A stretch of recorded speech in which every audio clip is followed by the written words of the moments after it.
Olá, o Saúde Ativa está no ar. Por aqui teremos informações sobre saúde e qualidade de vida. Você também vai conferir vídeos educativos. E nesta edição, vamos bater um papo com o urologista, o Dr. André Iotti, que irá falar sobre cirurgia robótica, uma nova tecnologia utilizada para tratar doenças como câncer de próstata e tumor renal. Não saia daí! As hepatites B e C são doenças silenciosas que podem evoluir para câncer, cirrose e até levar à morte. Mas existe vacina para a hepatite B e tratamento para as hepatites B e C, ambos gratuitos e oferecidos pelo Sistema Único de Saúde. Assista este vídeo do Ministério da Saúde e saiba mais.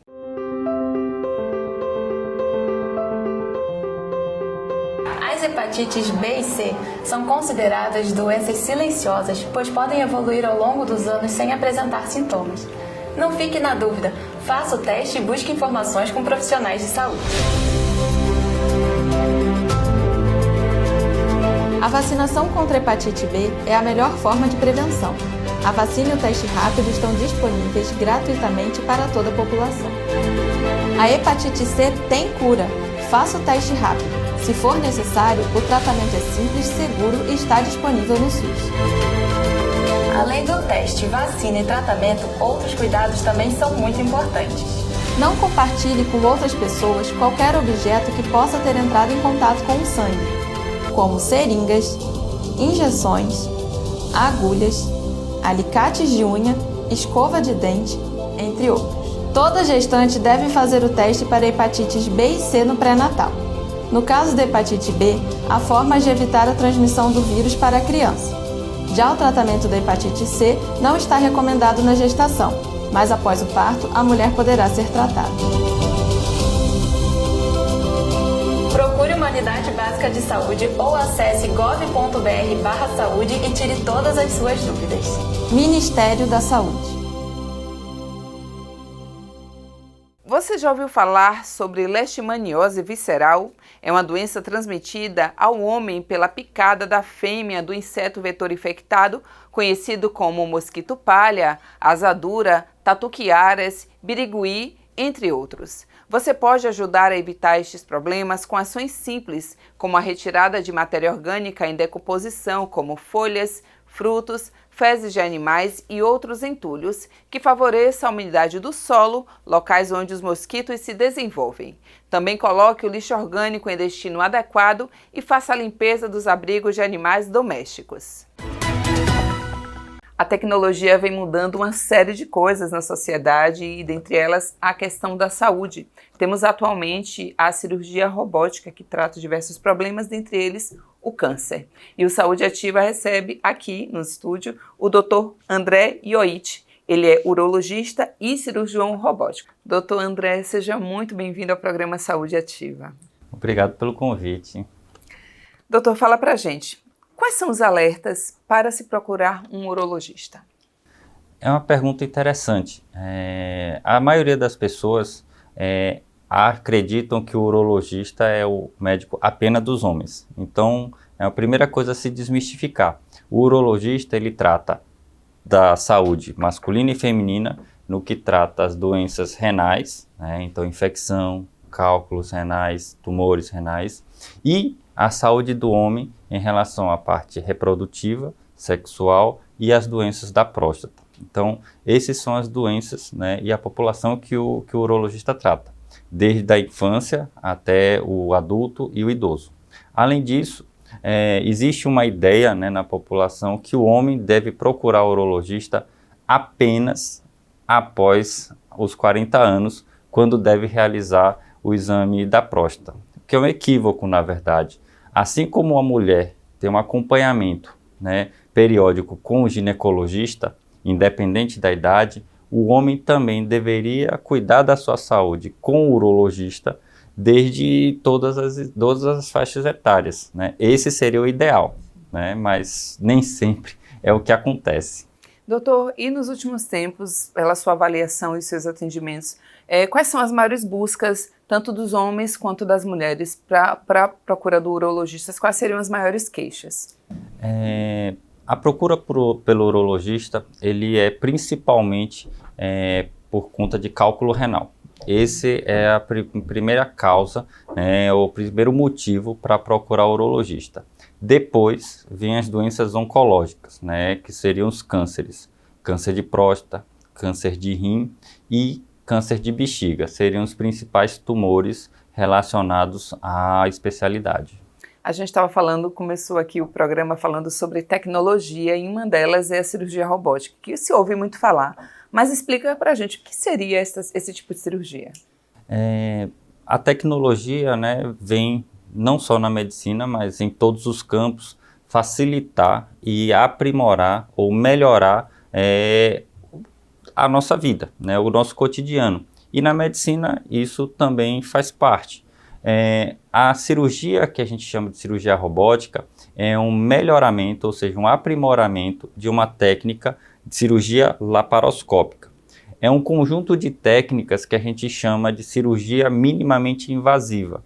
Qual que é o objetivo disso? É realizar o procedimento cirúrgico necessário, porém com a menor agressão possível ao paciente. Dessa forma, o paciente tem uma possibilidade de se recuperar melhor, tem menos dor, menos possíveis complicações de qualquer procedimento cirúrgico. Então, já existia a técnica minimamente invasiva através da laparoscopia e a cirurgia robótica foi um salto bem grande na melhoria dessa técnica. Então, a partir de um aparelho que a gente minimiza e chama de aparelho robótico, o cirurgião, no caso o urologista ou de outras especialidades, realiza a cirurgia, que também é uma coisa importante, que as pessoas saibam que a cirurgia robótica não é feita exclusivamente ou autonomamente pelo robô. Quem controla todos os movimentos e todos os tempos cirúrgicos é o cirurgião que está controlando o aparelho. Então, a partir dessas técnicas, a gente consegue justamente ter um bom resultado e um resultado melhor em relação às técnicas tradicionais em que as cirurgias ocorriam com grandes cortes e incisões, causando dor, complicações que hoje a gente consegue minimizar. Você esclareceu bem, porque com certeza a gente fala em robótica, imagina que é uma máquina que faz tudo. Precisa sim do homem, para realizar o trabalho. E quais são, em geral, os tipos de cirurgia, doutor, que a cirurgia robótica consegue tratar? A cirurgia robótica, na maioria dos centros em que ele está presente, o principal cirurgia que ele realiza é a cirurgia para câncer de próstata. Tá? Depois, outras cirurgias também, em menor escala, também são realizadas. Tumores renais, também tem uma grande melhoria na qualidade da cirurgia quando empregada a técnica robótica. Isso no campo da urologia. Outras especialidades também se beneficiam com o uso desse aparelho. A cirurgia bariátrica, as cirurgias de tumores do intestino, a cirurgia cardíaca torácica, a ginecologia. Então, qualquer técnica cirúrgica que se propõe a realizar na técnica minimamente invasiva pode ser adaptada para a técnica robótica. Porém, isso exige um certo treinamento. Hoje existe uma obrigatoriedade para se tirar uma certificação em que o médico tem que passar por testes e avaliações depois de um treinamento para ser habilitado a operar, a manusear esse aparelho. Então, isso antigamente era feito fora do país, mas hoje já possuímos centros de treinamento aqui no próprio país já. Era justamente isso que eu queria perguntar para o senhor, se qualquer médico estaria habilitado, então ele precisa passar por esse treinamento para conseguir realizar esse tipo de cirurgia. Exatamente. A maioria dos telespectadores, doutor, que nos assiste, são daqui de Aracaju, E então, este tipo de cirurgia, sim, eles podem encontrar aqui na cidade. Exatamente. A gente já dispõe de um aparelho aqui no estado, uma conquista, na verdade, considerando que ainda no Brasil esse recurso é limitado. Ainda possuímos capitais do país que ainda não dispõem dessa tecnologia. E Aracaju, sim, tem esse privilégio de poder ter esse aparelho disponibilizado à população. Que bom. Agora, isso está disponível apenas para a questão dos hospitais particulares ou para pessoas que também são atendidas pelo Sistema Único de Saúde? Aqui no estado, o único aparelho que possuímos é de uma rede privada. Porém, a gente tem exemplos em outros estados, como Paraná, São Paulo, Porto Alegre, em que essa tecnologia também é disponibilizada aos pacientes do SUS, e esses pacientes gratuitamente são operados pelo Sistema Único de Saúde, o que é uma grande vantagem, um avanço, né, e é possivelmente um exemplo para ser copiado no futuro aqui para esse estado. Doutor, e qualquer pessoa que tenha um destes problemas que o senhor informou que a cirurgia robótica trata, ela pode ser operada, ou isso vai depender de uma avaliação de vários médicos para entender se há ou não? Existe, por exemplo, alguma contraindicação? Pessoas que têm tais e tais problemas não podem ser operadas desse jeito? Quando a gente fala de doença, né, a gente às vezes tenta minimizar a pessoa apenas ao problema, né? A gente tem que lembrar que atrás da doença existe uma pessoa e também existem os familiares. Quando a gente tem o diagnóstico da doença, a gente tem que avaliar o paciente como um todo, né? E existem sim contraindicações raras, mas alguns pacientes podem inclusive não ser indicado esse tratamento ou esse procedimento por conta de algum problema cardíaco ou alguma dificuldade que o paciente possa ter em relação à anatomia, né? Então, a gente tem que avaliar caso a caso e, claro, indicar sempre quando for benéfico ao paciente, né? Então, a gente tem que avaliar caso a caso. O senhor vem avaliando que a gente ouve falar muito sobre o câncer, né? E parece que cada dia mais está vendo uma maior incidência, principalmente dos homens, na questão do câncer de próstata. O senhor acha que isso realmente está acontecendo? E isso se deve ao fato de os homens, sim, agora estarem procurando muito mais os médicos? Porque há um certo preconceito, né, em os homens procurar um urologista. Essa barreira cada vez mais vem sendo quebrada, derrubada, ainda bem. Felizmente, a população vem se conscientizando, né, e sobre a necessidade de fazer realmente o acompanhamento e avaliação periódica para cuidar da sua saúde, né? A gente nota que a população vem ganhando qualidade de vida e aumentando a expectativa de vida. Isso, claro, é reflexo do cuidado que esse homem e a mulher têm com sua saúde.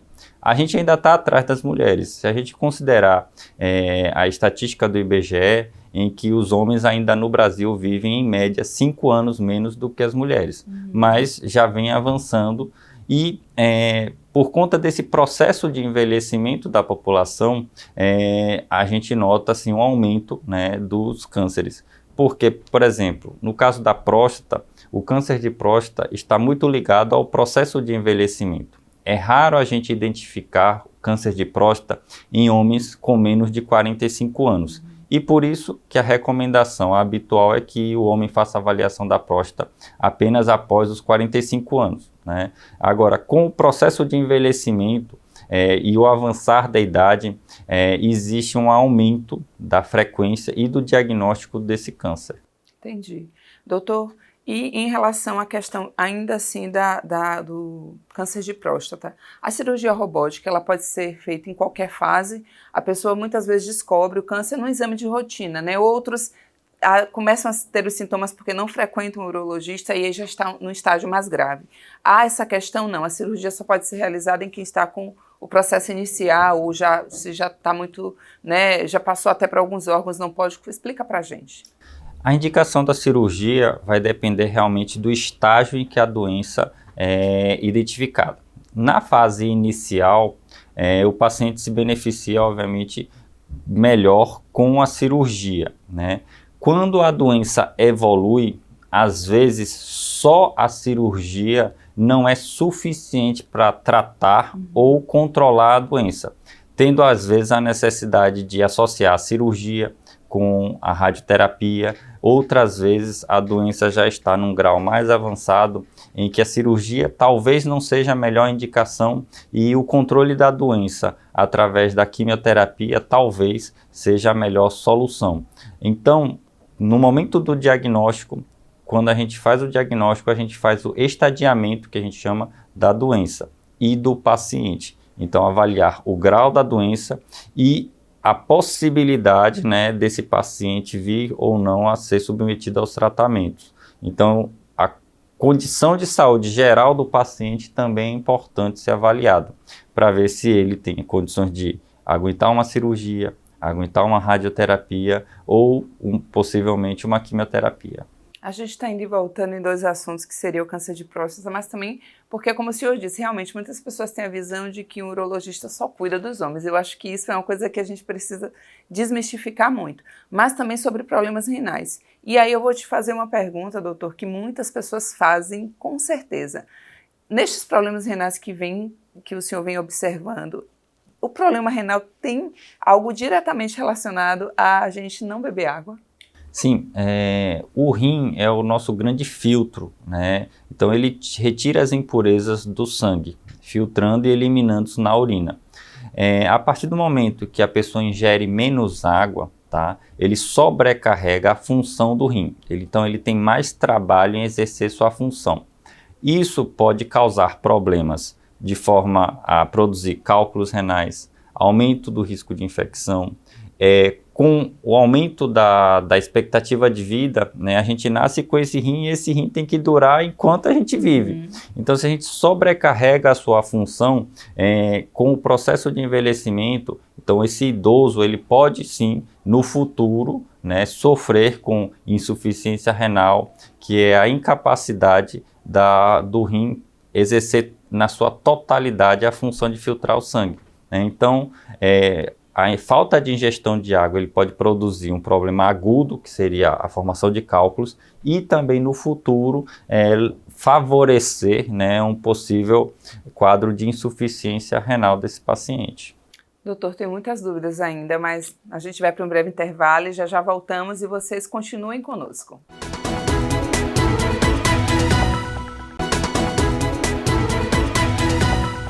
Estamos de volta com o Saúde Ativa e hoje o nosso bate-papo é com o Dr. André Ioit, ele é urologista e cirurgião robótico. Estamos falando sobre câncer de próstata, doenças renais e sobre os avanços da tecnologia na saúde.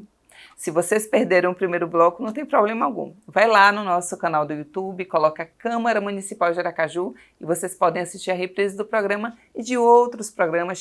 Tivemos diversos entrevistados aqui, passando pela Saúde Ativa, falando sobre muitos temas. Então fiquem conosco agora no segundo bloco. Doutor, estávamos falando sobre os problemas renais. Pedras nos rins, isso também a cirurgia robótica acaba tratando, retirando essas pedras. Fala pra gente. Para o tratamento de cálculo renal, ainda seguindo a linha das técnicas minimamente invasivas, a gente não utiliza o robô, mas utiliza uma outra tecnologia em que a gente realiza a cirurgia por via endoscópica. O que seria isso?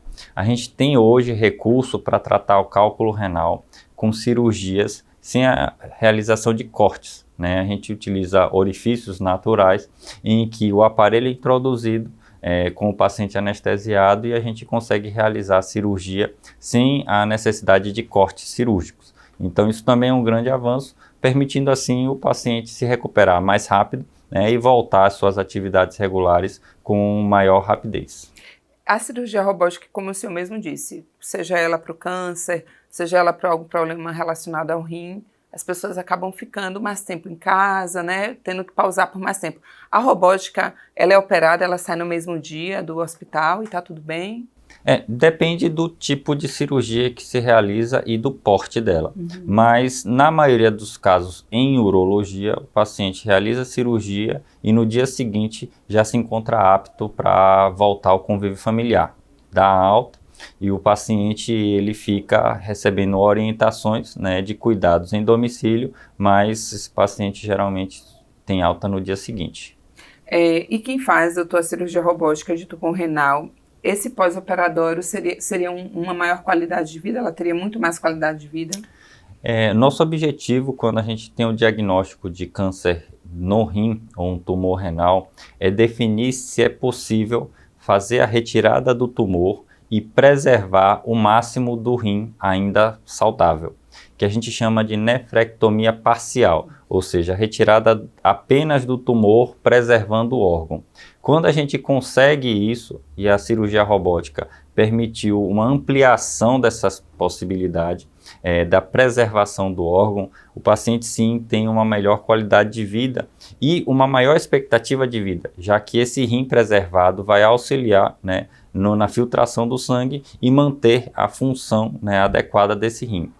Ainda sobre esse tema, é importante salientar que esse paciente deve manter o acompanhamento, porque assim como ele foi acometido pelo tumor no rim, ele pode sim, infelizmente, vir apresentar novos quadros, né, de tumores, ou no outro lado, né, no outro rim, ou até mesmo no rim remanescente. E esse paciente deve manter um acompanhamento regular a fim de identificar eventualmente essa recidiva ou um novo tumor logo no início.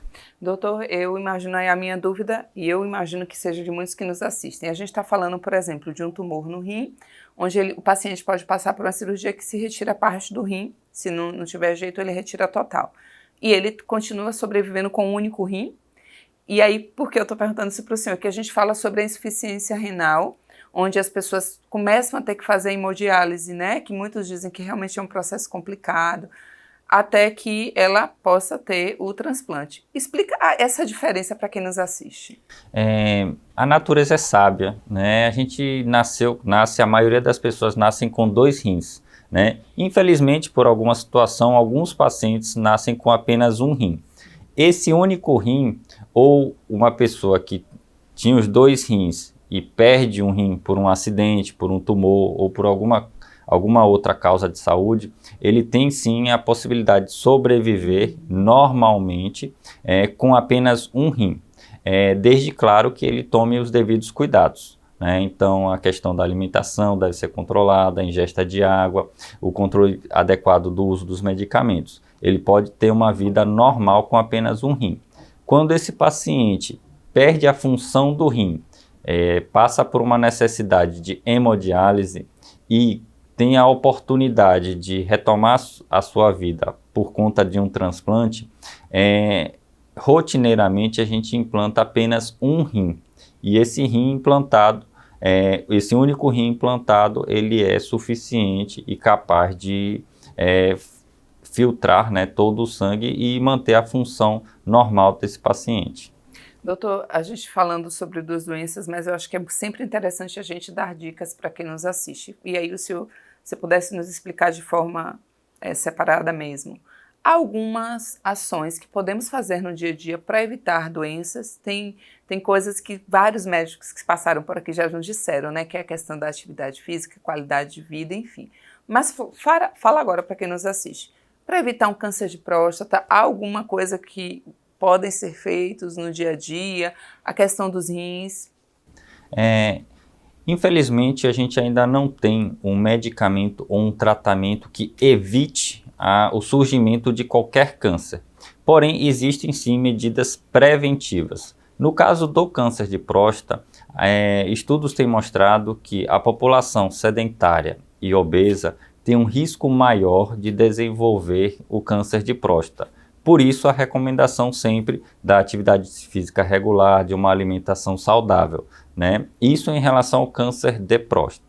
Quando a gente vai falar dos tumores renais, existem algumas substâncias ligadas que podem favorecer ou aumentar o risco do surgimento de tumores renais. Seriam eles o tabagismo. Então, os efeitos tóxicos do cigarro também atuam como fator que pode levar ao surgimento de tumores renais. Algumas substâncias industrializadas, né, derivados do petróleo também. Então, algumas atividades em que os pacientes estão expostos a esse risco, né, ocupacional devem ter uma maior atenção. Né? Então, mas isso é recomendado, né, e avaliado pela medicina do trabalho. Então, aqueles pacientes que são orientados a usar os equipamentos de proteção individual, que muitas vezes são deixados de lado, é importante eles se conscientizarem justamente porque ele vai estar cuidando da sua saúde. Né? Além disso, claro, se hidratar, né, quando a gente fala de saúde urológica, a gente sempre recomenda a hidratação. Mas quanto de água a gente deve beber?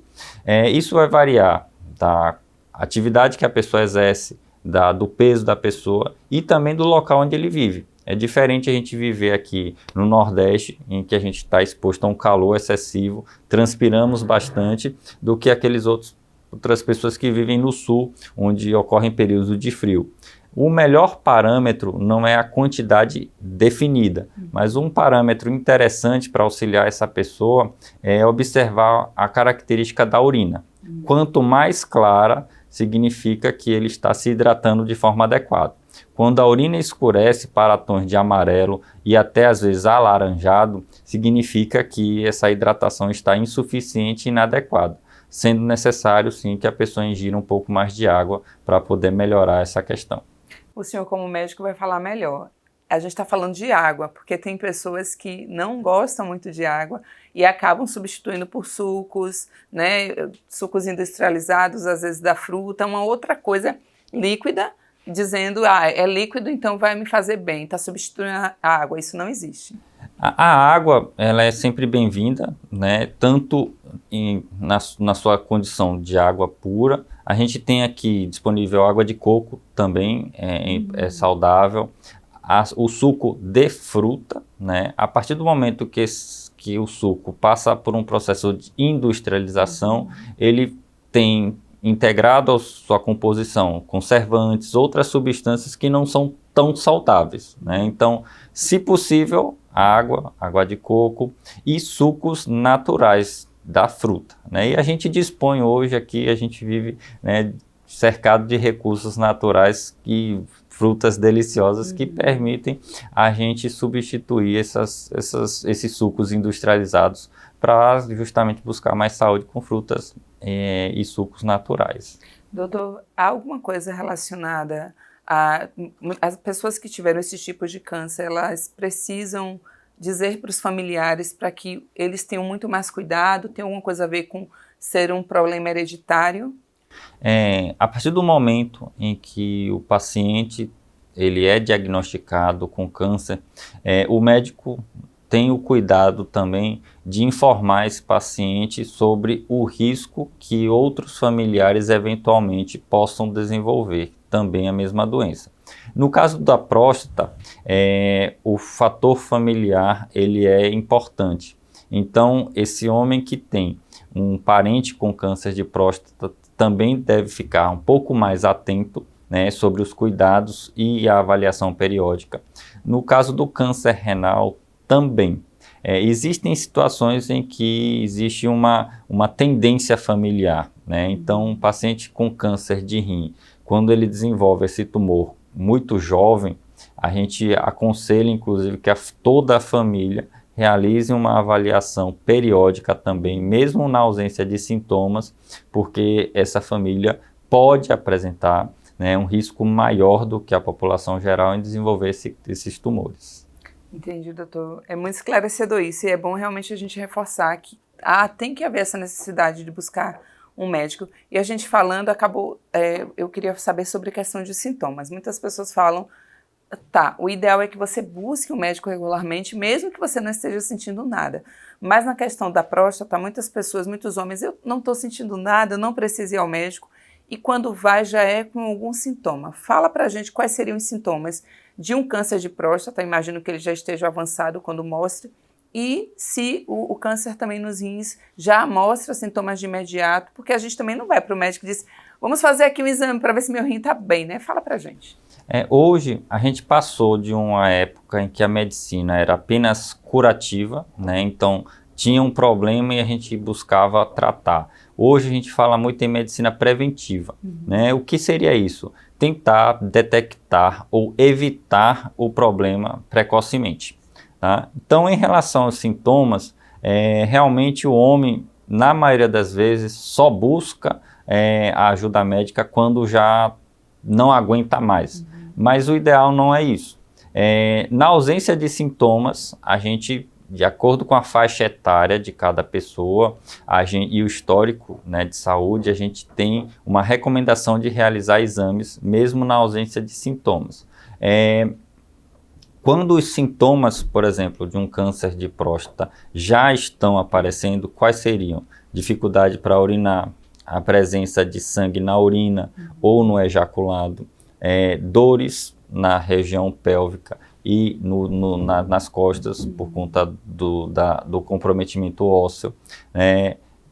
Tentar urinar e não conseguir, esses seriam sintomas de doenças na próstata, entre eles o câncer de próstata. Então, a presença desses sintomas não necessariamente vai significar a presença do câncer de próstata, mas sim de alguma alteração que pode ser necessário tratamento ou não, mas que deve ser investigado.